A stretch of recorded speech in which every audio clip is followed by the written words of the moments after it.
Okay, so you want that really clean, nighttime exterior, really dim look, but whenever you do it, your image might always come out noisy or grainy or just not as clean as it does in the movies. So that's what I want to talk about in this video, how to get that nighttime exterior look while having a clean image. But before we get into that, I want to say first of all, hi, my name is Brady, welcome and welcome back.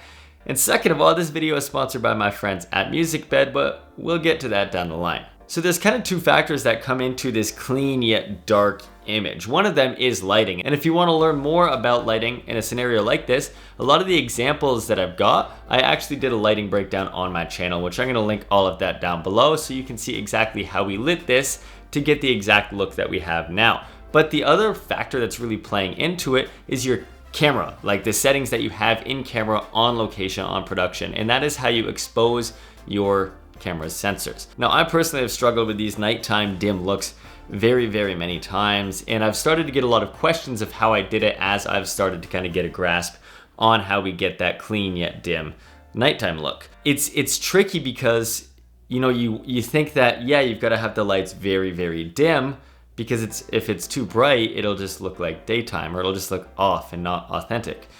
But if you have the lights really dim, your camera's sensor is really just like muddy, and it can't pick up the light. And essentially the trick to it is pretty simple. You just want to give your camera the light that it needs. Your camera's sensor is thirsty for this light, essentially. So just to break down, if you don't understand exactly how the camera sensor works, when it's got very little light coming in, it's kind of struggling to see, and think of this noise that's coming in as like the camera's imagination almost trying to fill in the blanks. It might not be the best analogy, but bear with me.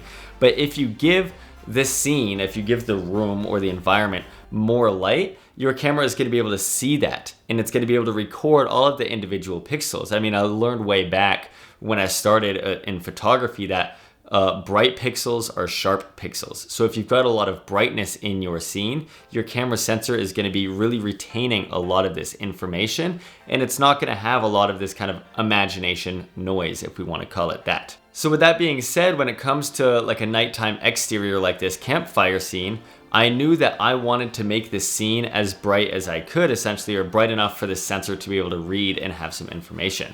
So it comes down to the other factor of lighting.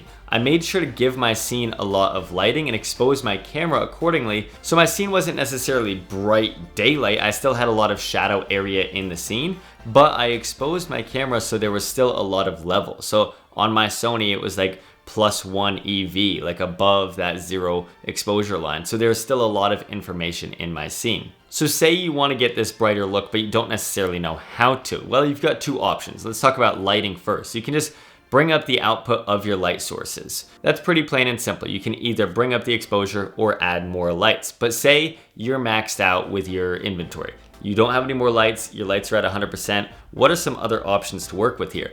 Well, you can stop down your camera's iris, your aperture.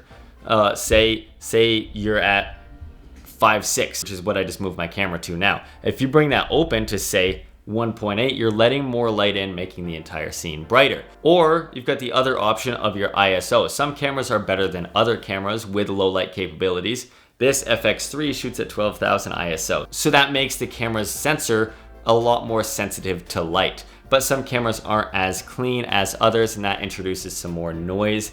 So kind of tread lightly as far as your camera's capabilities when it comes to that. So now we've got more light coming into our sensor. We got our settings dialed in, our lighting dialed in. But now it's having that really bright, clean look that we don't want. So that's where we bring things actually into post. And I know we try to say do it in camera, not in post. But getting this really low, dim night look does rely heavily on the color grade and what you're doing in the post side of things. But before we go any further, I want to take just a quick second to talk about my good friends at Musicbed. So as a cinematographer, a filmmaker, a YouTube content creator, a lot of my work relies heavily on music. Music plays a very important role in just the emotion that we're feeling when watching something. And especially in the early days with my YouTube channel, I struggled so much when it comes to finding music. But then I stumbled across Musicbed, and that's when things started to change. So not only does music help with emotion of storytelling of our films, but it also helps with my content creation. Music is everything. And if you're a content creator, one of the goals is to keep your viewers watching, right? So one of the huge factors that plays into that is music, the music that the viewers hear and engage with while watching the video. So having good music is very important to your engagement, your growth, your viewers just enjoying the video and just keeping them around longer. So for me personally, ever since I found Musicbed, they've helped so much with not only my films and the storytelling on that side of things, but my YouTube and my content creation. So you can take all of your projects and films to the next level with Musicbed. So go check it out and sign up for a free account. And you can even use code BradyBassett at checkout for 1 month free with the purchase of an annual subscription. But let's go ahead and get back into the video. So say this nighttime scene, looking at it with no color grade at all, it's actually really bright. It almost looks like it could be some dim daylight almost. Not quite, but almost, coming through the trees and coming into the scene. And there's just a lot of exposure. It almost looks just fake and sourcey and too lit. But what I did is when I took this into the color grade, I took just the high end of this, like the highlights and the midtones, and I brought that exposure down. So now it's just not really bright and high up in the waveform, but now you still see on the low end of the waveform, you still have this shadow detail. You have this information that's in the scene, which is the important part, because once you start to crush this, you get those artifacts and it just doesn't have this very clean, sharp look that we want to go for. So by doing this, we can really get control of the entire exposure range and just control how bright or dark we want these like dim moonlight highlights, if that makes sense. So since I've gotten a lot of these questions about with night scenes, if it's bright on location or if it's dark on location and has this dark look, the simple one-word answer is yes. I did have it bright on location and then I brought it down in the color grade. And that is the key to getting this very dim yet very clean image that you might see in a nighttime exterior in the movies. So that's gonna do it for this video. I know it was short and sweet, but I appreciate you sticking around. And if you like this video and want to learn how we lit it, again, check the link down below and it is a full lighting breakdown of this nighttime exterior. But that's all we got for this time, so I will see you in the next video. Bye-bye.